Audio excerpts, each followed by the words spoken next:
दोस्तों नमस्कार। Colonel Ajay CO Ajay astro money guru first global astro finance digital channel से आपसे मुखातिब होता हूं। आज 3 अप्रैल सन 2024। दोस्तों आज के एपिसोड में हम चर्चा करेंगे गेहूं पर। गौरतलब है कि हमने आपको साल 2020, 2021, साल 2022 और 2023 में लगातार अपडेट जो गेहूं और ग्रेन्स पे दिए थे वो सही साबित हुए थे। दोस्तों आज की इस एपिसोड में हम चर्चा करेंगे अंतर्राष्ट्रीय व भारतीय गेहूं बाजार की विशेष महत्वपूर्ण खबरें जो संभवतः आपके लिए फ़ायदेमंद हो सकती है नॉलेज के लिए। सबसे पहले तो हम शिकागो बोर्ड ऑफ ट्रेड की बात करते हैं जिसे सीबॉट कहते हैं। उसमें गेहूं वायदे के अंदर आज बुधवार को कुछ कमजोरी देखी जा रही है। इसकी प्रमुख वजह मौसम की अनुकूलता होना और अमेरिका में पैदावार की उम्मीद से अच्छी पैदावार होने की बात बताई जा रही है। और तीसरी महत्वपूर्ण बिंदु ये भी है कि रशियन गेहूं का एक्सपोर्ट ने भी अमेरिकन निर्यात की मांग को कम कर दी है।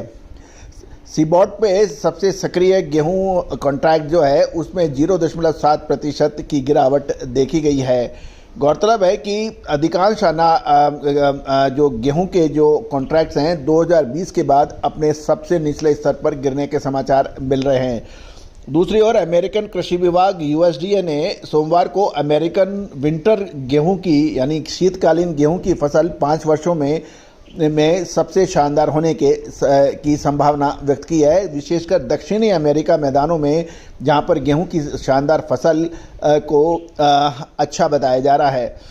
रूसी गेहूं निर्यात के बारे में भी एक अनुमान लगाया गया है। ये पिछले महीने 4.9 मिलियन टन का मार्च में ये एक बड़ा रिकॉर्ड बनाया गया है। इससे बाज़ारों पर भी अंतर्राष्ट्रीय बाज़ारों में गेहूं के भाव गिरने की संभावना बन रही है। खबर ये भी निकल के आ रही है कि रूस को इस वर्ष गेहूं की एक बहुत अच्छी फसल की उम्मीद बताई जा रही है। दूसरी ओर एक अच्छा शुभ संकेत ये भी है कि TDRIF द्वारा लोड किया गया एक जहाज हाल ही में काला सागर बंदरगाह से रवाना हुआ था। ये इसलिए महत्वपूर्ण है क्योंकि काला सागर बंदरगाह से यदि ये जहाज रवाना हुआ है तो इससे रूसी अधिकारियों और प्रमुख निर्यातक फर्म्स के बीच में जो विवाद शिपमेंट को बाधित करने की संभावना थी वो अब नज़र नहीं आ रही है। अतः काला सागर से लगातार एक्सपोर्ट यानी शिपमेंट हो सकते हैं।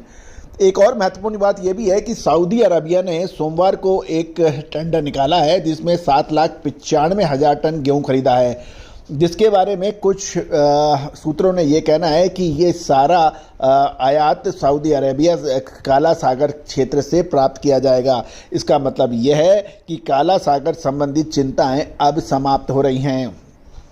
साथ साथ मार्केटिंग सीजन में अमेरिकन गेहूं का निर्यात पिछले वर्ष की गति से पीछा चल रहा है क्योंकि रशियन गेहूं बाजार में अधिक छाया हुआ है। साथ साथ मजबूत डॉलर के चलते दूसरी करेंसियों के मुकाबले आयातकों को अमेरिकन कृषि प्रोडक्ट यानी एग्रीकल्चर प्रोडक्ट महंगे हो गए हैं।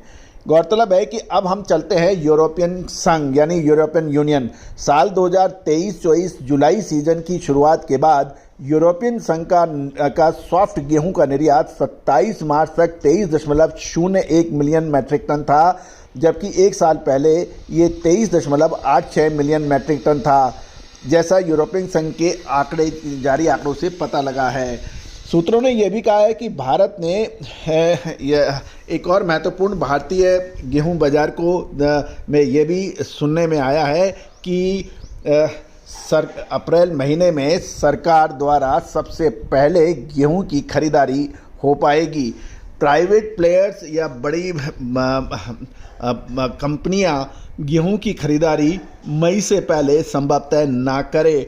इससे सरकारी एजेंसियों को गेहूं की प्रोक्योरमेंट यानी खरीदारी करने में मदद मिल सकती है।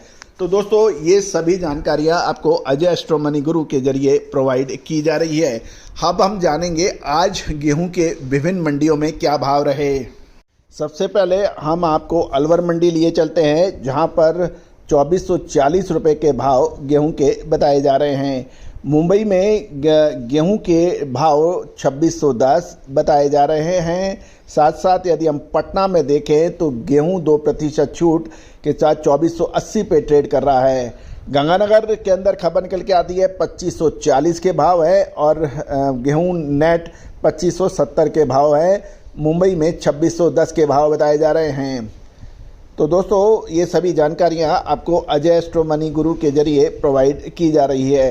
दोस्तों हमारा हर संभव प्रयास रहता है कि हम सभी महत्वपूर्ण खबरों से आपको रूबरू कराएं। फिर भी आपको सलाह दी जाती है आप हमारे दिए गए आंकड़ों को एक बार पुनः वेरीफाई या जांच अवश्य कर लें। यद्यपि सभी आंकड़े रिलायबल स्रोत से लिए जा रहे हैं, लेकिन मानवीय भूल होना संभव है।